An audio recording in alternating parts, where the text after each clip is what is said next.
Hello, welcome back to PJG Reptiles. Today I'm going to be talking about a specific royal python that I own and my plans for her in the future. So I will get to that now. So the royal we're talking about is Cherrim. Now she has pooped, so she needs a bit of a clean, but that's not what we're talking about today. This is the viv she lives in. She's got this option to hide in, she's got some fake plants, big hide there on the hot side, some climbing opportunities. It's a nice viv. Needs a bit of a rescale because she is due a full clean. But we just want to talk about Cherrim because she's actually showing some very weird behaviour. She doesn't often do this. So she's soaking right now in what's left of the water that she's not shoved out, hence why that's a little bit of a different colour.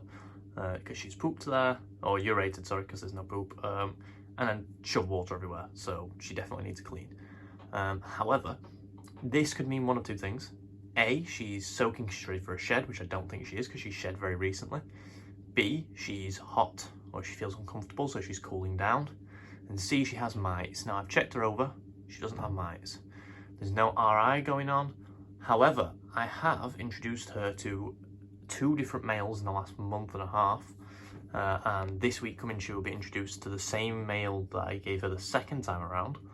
And hopefully we'll have some babies soon. Or at least some eggs, because that would be an improvement from my last projects. I just wanted to talk about her because this could be a symbol of her being gravid, because when they're gravid they swell, which as you can see there, which is her stomach, she's quite big and she's not eaten anything in the last week. Usually they wrap themselves around like the food bowl is what a lot of people see, but Cherrim here has decided to wrap herself in a ball in here, which could be a sign of that. Could not be, she might just be being weird. But I just wanted to show you her and talk about what morph she is and what she's been bred to. So Cherrim here is a super pastel purple passion, which is a super pastel, which means it's a dominant gene basically because she's had a pastel bred to a pastel. So all of her offsprings will be pastel. And the purple passion is Mojave Phantom, which means that half her offspring will have Phantom, half will have Mojave, roughly. And the male she's been bred to is over there in that enclosure there called Zippy. He is a normal Pied, so all of the babies will be 50% Pied, which means that if I breed them to another Pied or a Pied, there's a chance that I could produce the Pied genetic. Now what's interesting about this is if you've ever seen the pastels, they have a head stamp. Now you can't see it because obviously that's just her nose, but they have like a faded head stamp. Now Cherrim doesn't really have that because she's very, very pale.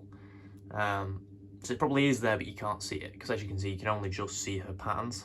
There's some purple specks, some darker specks, the Mojave pattern there. That's just what happens with this gene.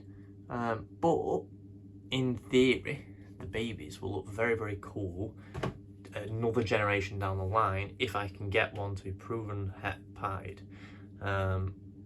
Which is obviously my goal. My goal is to get some Pied babies, not to sell or anything, but just because I want one in the collection. I am a hobbyist breeder after all. I don't do this breeding malarkey as a business. And I just thought it'd be interesting to show you some of the things that they do in captivity and just talk a little bit about genetics and blah blah blah.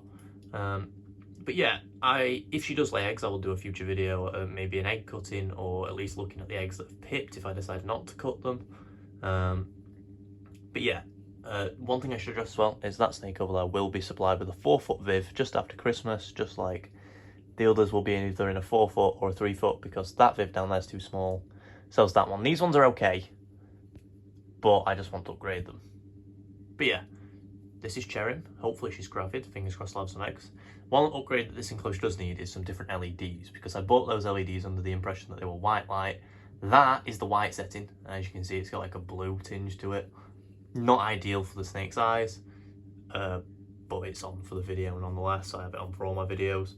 And hopefully, once I've got the white light, this enclosure will look so much better. And I'm also going to redo it with a lot more cork bark next time.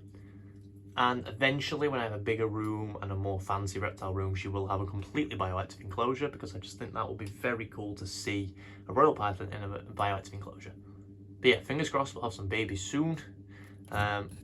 And yeah, well, hi baby. Yeah, she's very cold because she's on the cold side. As you can see, she's still reacting. She's completely okay. She's probably pushed her nose down. No, she's pushed it back up. Hi, Cherrim. Yeah. But that's all for this video. It's only a short one. Thank you for watching if you got this far. Don't forget to leave a like and subscribe if you have any questions or you want to comment on anything. I'll be happy to engage in a bit of a conversation with you. And I shall see you next time. Goodbye.